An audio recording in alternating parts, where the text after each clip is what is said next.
Bienvenidos a esta exploración profunda de la criminología, un campo, fascinante que intenta descifrar las complejidades del delito, quién lo comete, quién lo sufre y cómo reaccionamos todos como sociedad. Y para entenderlo mejor, hoy tenemos una mezcla bien interesante de materiales, ¿no? Un texto académico de base, un manual muy práctico sobre cómo se trabaja en el lugar de los hechos. Ajá. Un análisis crítico con una perspectiva muy latinoamericana, que eso es clave. Y un estudio sobre el control social. O sea, varias miradas. Exacto. Nuestro plan es ir un poquito más allá de las definiciones del libro. Queremos, conectar las ideas clave desde esos debates históricos hasta las críticas más actuales, esas que resuenan fuerte acá, en nuestra región. A ver, empecemos por el principio. ¿Qué es realmente la criminología? Porque seguro no es solo lo que vemos en la tele. No, para nada. El texto académico principal la define como el estudio del delito como fenómeno real. Usa la observación, la experiencia, métodos empíricos, inductivos, y es muy interdisciplinaria. Toma cosas de la sociología, psicología, derecho. Claro, porque le interesa como todo el cuadro completo, ¿no? Lo que pasa antes y después del delito. La persona que delinque, sus motivos, sus características. La víctima, que ahora tiene, por suerte, mucho más protagonismo. Y algo que mencionarte que es fundamental.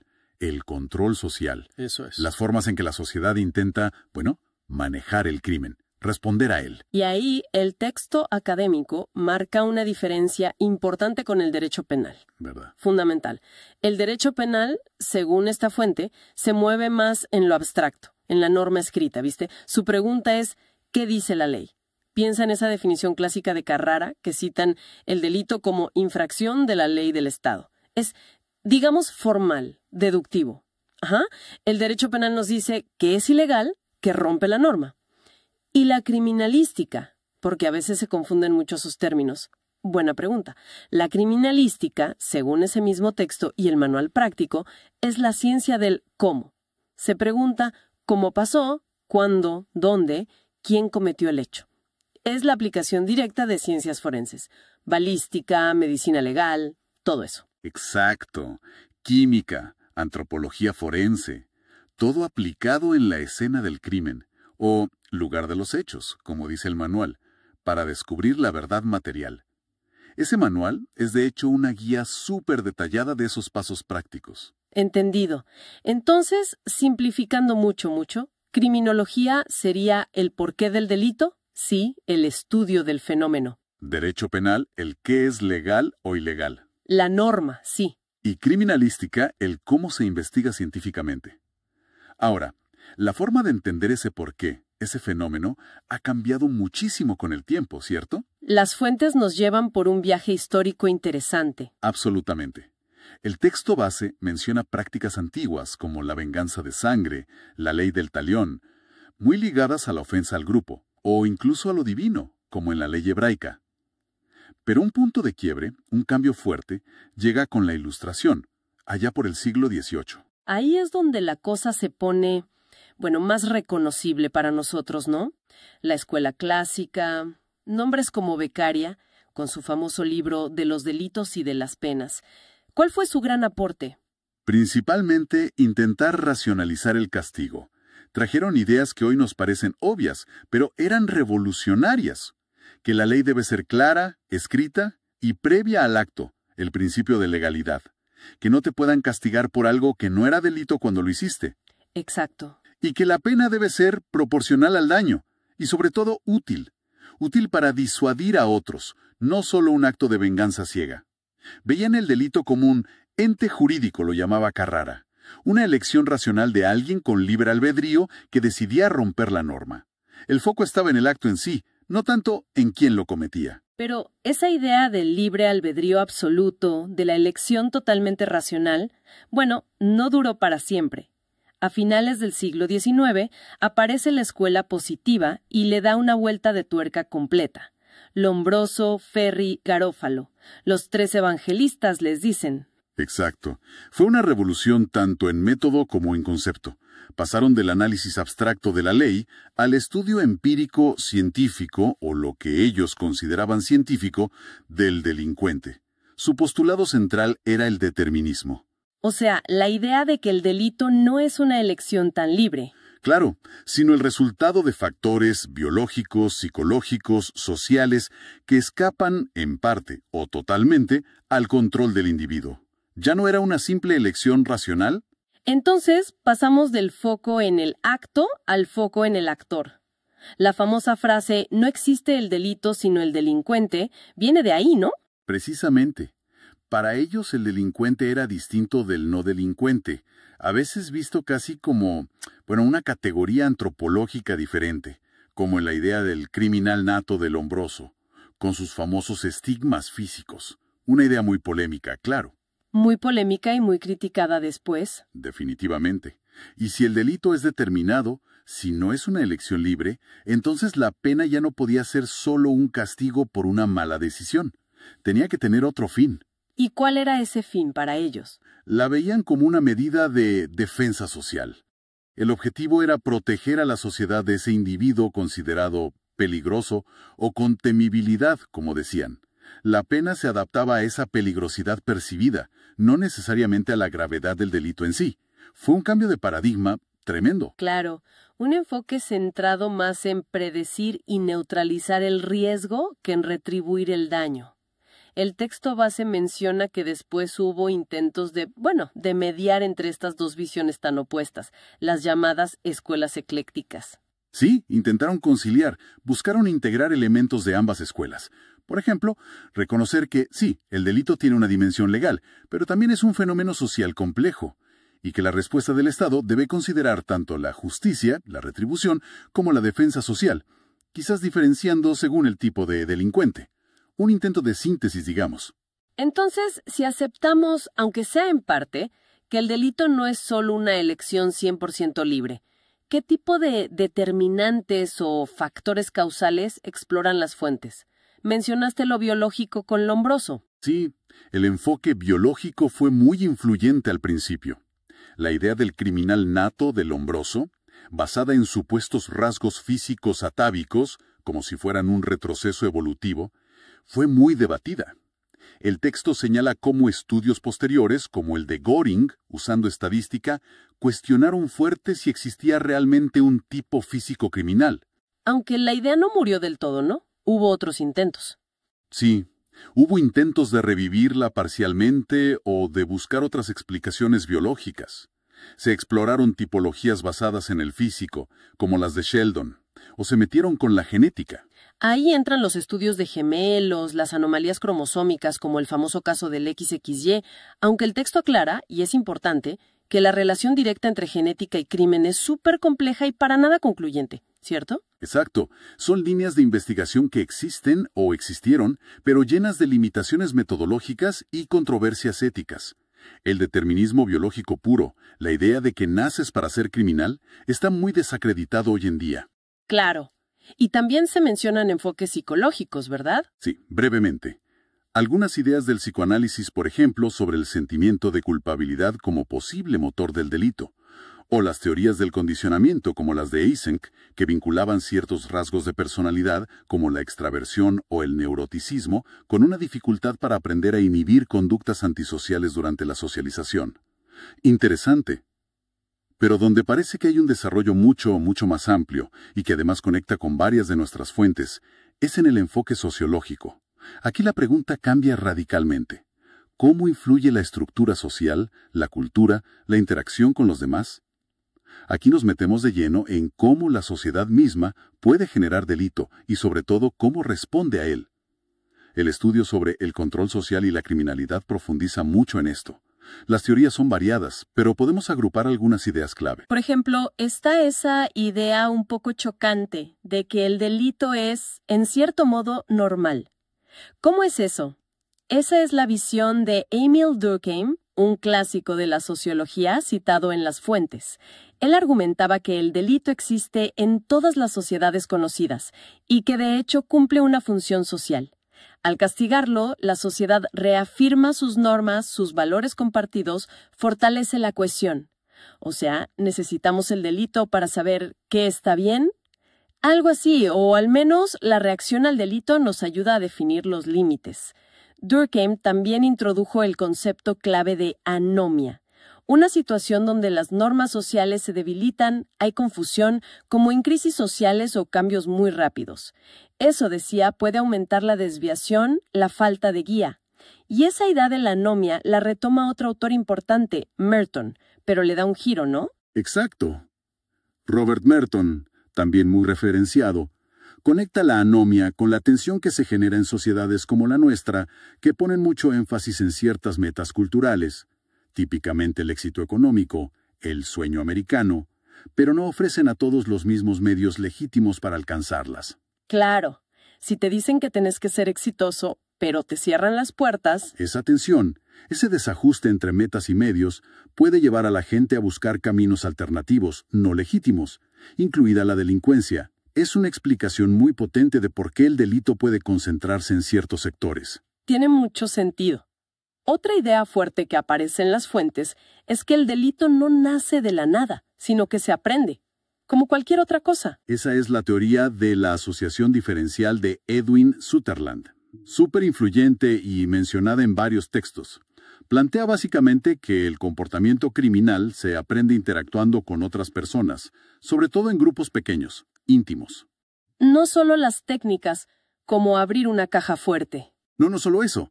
También se aprenden las actitudes, las motivaciones, las justificaciones para delinquir. Total, todos roban, se lo merecía. Y un punto crucial de Sutherland es que esto no es algo exclusivo de las clases bajas. Ocurre en todos los niveles sociales. Ahí entra el concepto de delito de cuello blanco. Interesante, rompe con el estereotipo. Y luego están esas teorías que le dan una vuelta más. Dicen que la propia reacción social, la forma en que respondemos, puede crear al delincuente. El famoso etiquetamiento. El labeling approach o teoría del etiquetado, sí. Las fuentes lo explican bien. Esta perspectiva cambia el foco radicalmente. Dice que la desviación no es una cualidad inherente del acto mismo, sino el resultado de cómo la sociedad, y muy especialmente las instituciones del sistema penal, policía, jueces, reacciona y etiqueta a ciertas personas como desvianas, como delincuentes. O sea que si te ponen la etiqueta es más probable que termines actuando como tal. Claro. Una vez que alguien es etiquetado públicamente, puede ser rechazado, se le cierran oportunidades, y puede terminar asumiendo esa identidad que le impusieron. Empieza a verse a sí mismo como delincuente y actúa en consecuencia. Es lo que llaman desviación secundaria. Básicamente, el sistema de control social, en lugar de solucionar, puede ser parte del problema que genera más delito. Estas teorías sociológicas nos dan un marco súper distinto para pensar el crimen, mucho más complejo que la simple maldad o la elección individual. Ahora, si bajamos esto a la práctica, a la investigación concreta de un delito, ¿cómo se trabaja en el terreno? El manual de buenas prácticas entra en detalle ahí, ¿no? Sí, ese manual es muy claro y técnico sobre la importancia de la criminalística de campo. Lo primerísimo y fundamental, insisten, es proteger la escena del crimen, acordonar, evitar que nadie entre, que nada se toque o se mueva sin control. Evitar la contaminación es crucial para que las pruebas después sirvan. Claro, porque si no, no tienen validez legal. Hablan de perímetros, de controlar quién entra y sale. Exacto. Y una vez asegurada la escena, viene un trabajo muy metódico de observación detallada y luego de fijación. Registrar todo tal cual está, con fotos, videos, croquis, ahora hasta con escáneres 3D mencionan. Sí, con toda la tecnología disponible. El objetivo es tener un registro permanente e inalterado de cómo se encontró todo. Después de observar y fijar, viene la búsqueda sistemática de indicios, huellas dactilares, pisadas, fibras de ropa, pelos, fluidos biológicos para ADN, armas, documentos, cualquier cosa que pueda aportar información. Usan métodos organizados, como rastrillajas por franjas, en espiral, punto a punto, para asegurarse de no dejar nada afuera. Y una vez que encuentran algo, un posible indicio, el cuidado en cómo se levanta y se guarda es clave, ¿no? Y ahí entra la famosa cadena de custodia. Fundamental. La información. ¿Qué es? ¿Dónde se encontró? ¿Cuándo? ¿Quién lo recogió? Y la cadena de custodia es ese registro documental continuo de quién tuvo esa prueba en su poder en cada momento, desde que se levantó en la escena hasta que llega al laboratorio para análisis y eventualmente se presenta en un juicio. Es la garantía de que la prueba es la misma y no fue manipulada ni cambiada. Exacto. Cualquier eslabón roto en esa cadena, cualquier duda sobre su integridad, puede hacer que una prueba crucial sea descartada por el juez.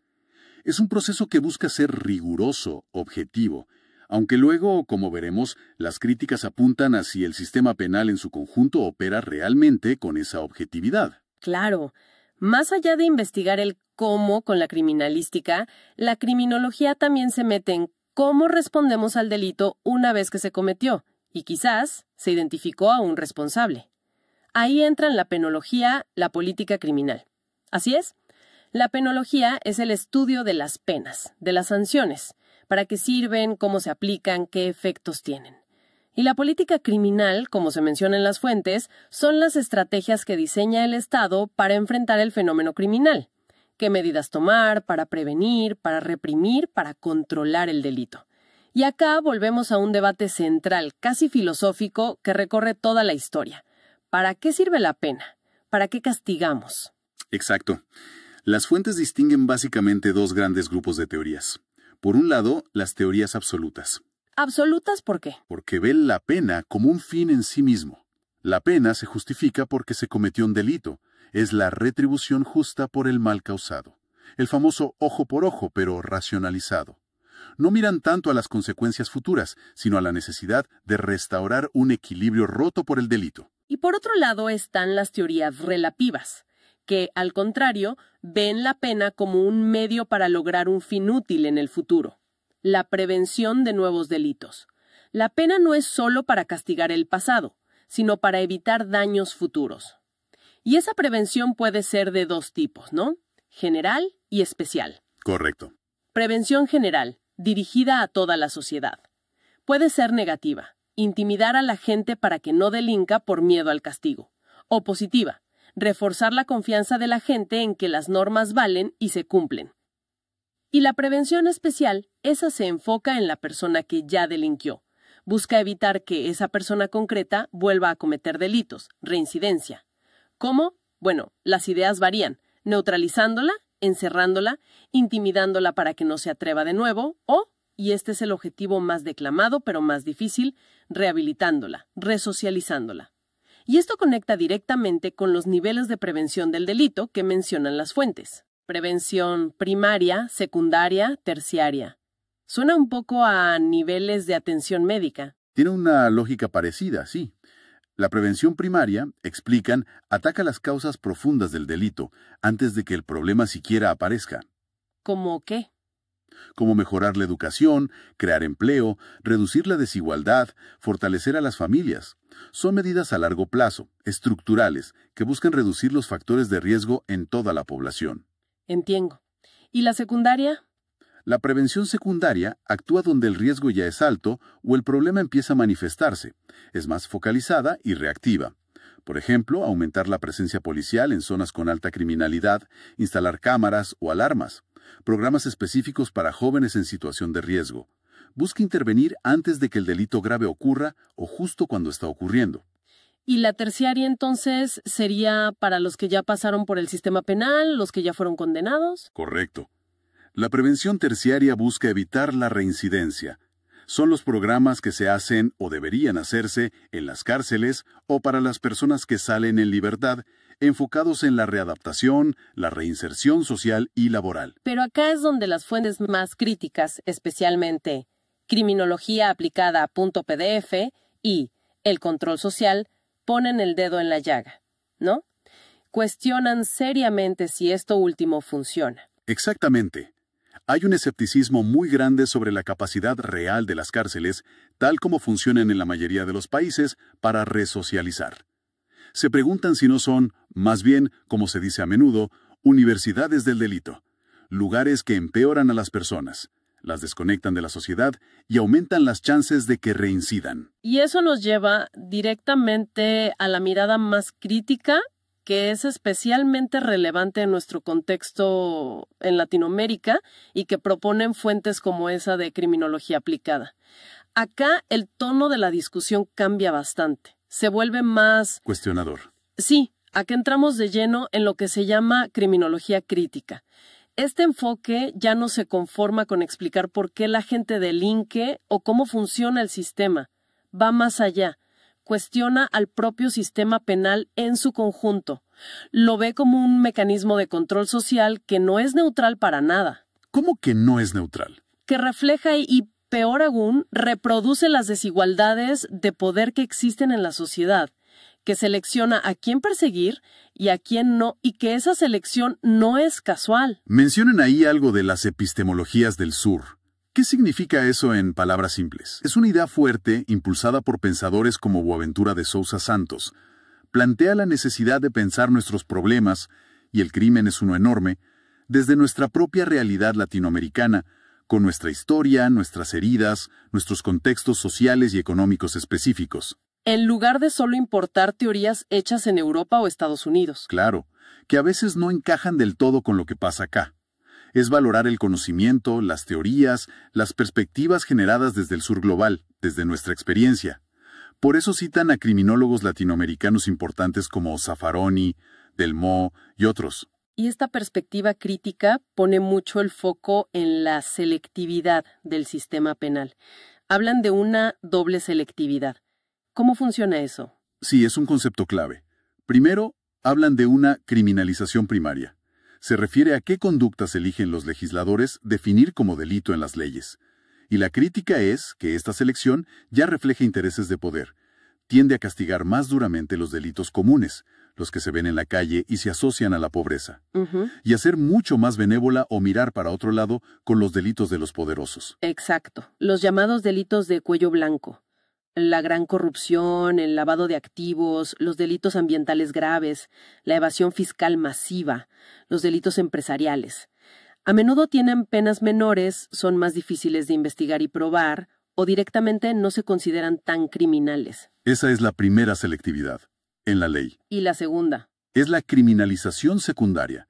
¿Cómo se aplica esa ley en la práctica? ¿Quién es efectivamente detectado, detenido, investigado, procesado y condenado por la policía, los fiscales, los jueces? Y acá la crítica es aún más dura. ¿Por qué? Porque señalan que en la realidad cotidiana, las agencias del sistema penal persiguen de manera mucho más intensa y eficaz a las personas de sectores pobres, marginados, racializados, que a las de clases altas o con poder, incluso cuando cometen hechos similares o menos graves. La policía actúa más en ciertos barrios, se sospecha más de cierto perfil. Y está el tema de la cifra negra, ¿no? Todos esos delitos que nunca llegan al sistema. Enorme.